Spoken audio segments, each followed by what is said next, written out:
పత్రిజీ గురు దంపతులకు ఇక్కడున్న ఆత్మస్వరూపులందరికీ కోటి కోటి ధన్యవాదాలు. నిజంగా ఈరోజు మేడం చెప్పిన ఈ క్లాస్ కోసం ఎన్ని సంవత్సరాల నుంచి ఎదురు చూశానో ఇక్కడ చెప్పించాలంటే ఇది నా ఒక్కదాని సాధ్యం కానే కాదు, ఇది 100% నిజం. మీ అందరి కోరిక ఇది.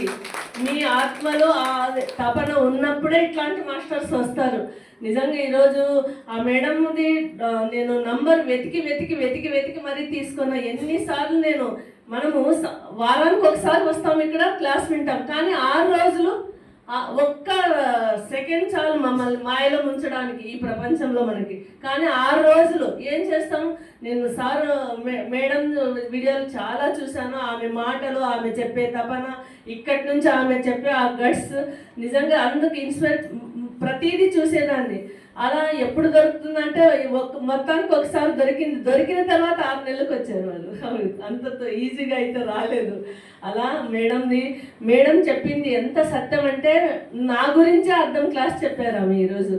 ఎందుకంటే నాకు తెలియదు, ధ్యానంకి రాకముందు కూడా చెప్పారు కదా గత జన్మ సంస్కారాలు అన్నప్పుడు. నేను గర్భంలో నా కూతుళ్ళు నా కడుపులో ఉన్నప్పుడు నేను ప్రతి క్షణం ఎరుకగా ఉన్నాను. మంచి అమ్మాయిలు ఉండాలి, మంచి సంస్కారంగా ఉండాలి, 10 మందికి ఆదర్శంగా ఉండాలి, ఇలా అనుకున్నాను తప్పితే నా కూతుర్లు ధనవంతులుగా ఉండాలని నేను ఎప్పుడు అనుకోలేదు. ఆ జ్ఞానం లేదు నాకు. కానీ అలాగే నా కూతురు ఇప్పటికీ నిన్న వెళ్ళి వచ్చానన్నా కూడా ఎంత తలుస్తున్నారంటే అది ఈ మేడం చెప్తా ఉంటే నాకు అదంతా ఏడుపు వస్తుంది. ఎట్లెట్ల కర్మలంటే మన కర్మలు తీయడానికి వచ్చిన వాళ్ళు మన కూతుర్లు పుట్టారని మనము పొంగిపోయేది కాదని మా మేడం చాలా బాగా చెప్పారు నిజంగా. అలాగే ఇంకోటి చెప్పారు మేడం క్షమాతత్వం గురించి. ఇది కూడా నా అనుభవం. మీకేం చెప్పారు కదా, అక్షరశః సత్యము. నా కూతురు పోయిన దుఃఖం ఒకటైతే ఆ పిల్లలు రావడానికి కూడా కండిషన్స్ ఒక్కరోజు మాత్రమే మాకు అనుమతి ఉంది 5 సంవత్సరాల క్రితము. ఇప్పుడు ఈ ప్రస్తుతము మమ్మల్ని ఫోన్ చేసి మరీ పిలిపించి పిల్లల్ని 10 రోజులు ఉంచుకోవడానికి పంపించారంటే పని చేసింది అక్కడ క్షమాపణలే. నేను అనుకున్న ఆయన మీద నా అల్లుడు ఇలా నన్ను కూర్చోబెట్టి తిట్టాడు. 1 గంట సేపు 2 గంటల సేపు తిట్టారు. ఎందుకంటే అది నేను చేసిన తప్పు కాదు. మా అమ్మాయి చనిపోయినప్పుడు బంధువులు ఉంటారు కదా, మనల్ని ఎవరు చెడగొడుతున్నారంటే మన ఎదుటిగా బెల్లం మాటలు మాట్లాడతారు కదా, వాళ్ళ నుంచే మనకి డేంజర్.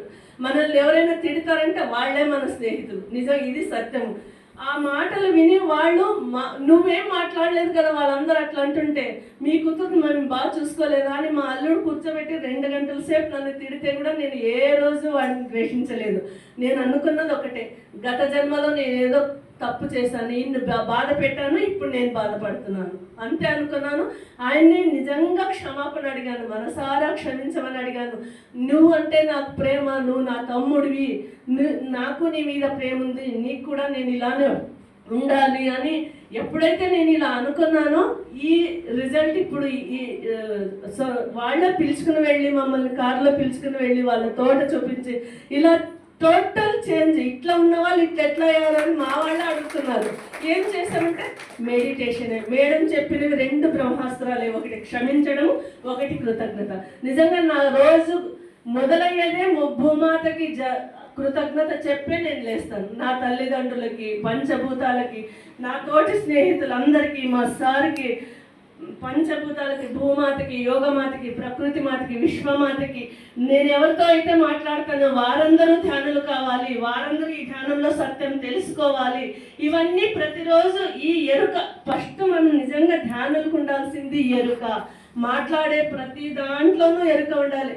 ఇలా ఉన్నప్పుడు మనకి ఇంకా టెస్ట్లు వస్తాయి, కానీ మనము సరెండర్ అయినప్పుడు దానికి పరిష్కారం కూడా వస్తుంది. వాళ్ళే ఆ నేచర్ ఇస్తుంది మనకి.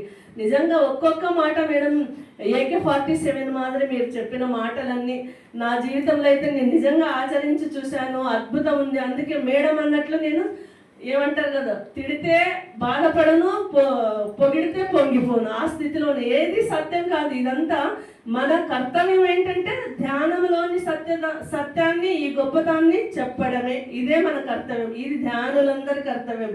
నిజంగా ఈరోజు ఎంత ఇట్లాంటి మాస్టర్స్ను పిలిపించాలంటే దయచేసి నేను ఒక హార్ట్లీ రిక్వెస్ట్ చేసుకుంటాను. ఇలా హాల్ నిండుగా ఉంటే వచ్చిన వాళ్ళకి కొంచెం సాటిస్ఫాక్షన్ ఉంటుందండి.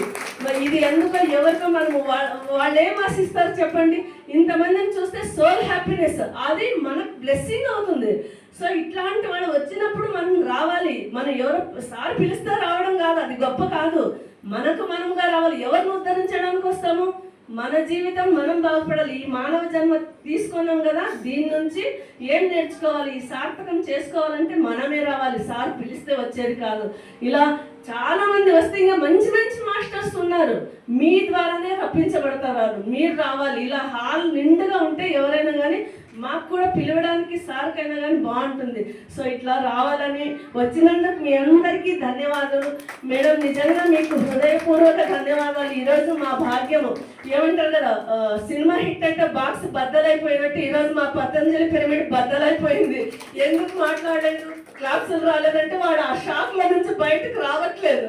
ఇది నిజమా, ఇది నిజమా, నమ్మలేని విషయాలు చెప్తున్నారు మీరు. క్లాప్స్ కొట్టాలనే ఇది కూడా లేదు మాకు. అట్లాంటి మీ మాటలు తూటాల్లో వస్తున్నాయి అంతే. నిజంగా చాలా చాలా అద్భుతం అండి. మేమేం చెప్పేది తక్కువే. అది నిజంగా చాలా చాలా బాగా చెప్పారు. మీరు ఒక్క మాట మాత్రం నాకు నచ్చినది అంటే, నేను మళ్ళీ రానున్నారు కదా, దయచేసి ఆ మాట ఒకటే వెనక్కి తీసుకోండి. మళ్ళీ అట్లీస్ట్ 3 నెలలకు ఒకసారి వచ్చినా మేము కొంచెం అవేర్నెస్ అవుతాం. ఎక్కడో మర్చిపోయింది మళ్ళీ స్టార్ట్ చేసుకుంటాము. అలాగే వెంకటేష్ గారు అంటే మా స్వామి గారికి ఇప్పుడు ఆయన మా వారి పరిచయం 25 ఏళ్ళ స్నేహితుడు. ఆయన చాలా ఒక ప్లేట్ దగ్గర కూర్చొని ఇద్దరు తినేవాళ్ళు, అంత మిత్రత్వము. మేము ఇక్కడ జరిగిన విషయాలు అప్పుడప్పుడు మా ఆయన చెప్తుంటే, ఎక్కడికి వెళ్ళారు స్వామి ఈరోజు, ఏమంటే ఈరోజు ఇట్లా వెళ్ళాము, అక్కడ ఇలా చెప్పారు, ఇలా జరిగిందంటే దానికి ఇన్స్పిరేషన్ అయ్యి ఆయన ఈ అన్నప్రసాదం చేయించారు. చూడండి, ఎక్కడ అనంతపురం దాటి బత్తలపల్లె ఆయన నేను చేస్తాను స్వామి, చేయించవచ్చు అంటే ఎక్కడైనా చేయించవచ్చు. అందుకోసం అంత దూరం నుంచి వచ్చారు ఆయన. నిజంగా మీకు నిజంగా ఆ భగవంతుడు మళ్ళీ మళ్ళీ ఆ శక్తిని మీకు ఇవ్వాలని కోరుకుంటున్నానండి. అలాగే మన కుమారి గారికి ఇచ్చిన వేరే వాళ్ళ ఆ స్వీట్ కానీ రాధా వాళ్ళు కానీ ఎంత ప్రేమతత్వం చూడండి. ఆ దంపతులను చూసినా చాలా ఆనందం వేసింది. ఇవన్నీ మనం నేర్చుకునేవి, మనందరం ఆచరించేవి. ఎక్కడో సినిమాలకు పోయేది, ఎక్కడెక్కడికో పోయేది కాదు. ఇట్లాంటి పిరమిడ్లకు వచ్చినప్పుడు మనం కొంచెం సాటిస్ఫాక్షన్ మన సోల్కి అవుతుందండి. నాకు ఇంత మాట్లాడడానికి అవకాశం ఇచ్చాను. నిజంగా మన సార్ది నాకు ఈ మధ్యన చాలా అర్థమవుతుంది. ఏమో ఒక 10-12 మాస్టర్స్ని పిలిపించాలంటే నిజంగా సార్ నేను అట్లే రిక్వెస్ట్ చేసుకుంటాను, దయచేసి నా పేరు చెప్పకండి. మీరు ఏమంటారు చూడండి, కొండంత నుంచి ఇదంతా మీరు అసలు మీరు చేసిన దాంట్లో అణువంతా కూడా లేదు.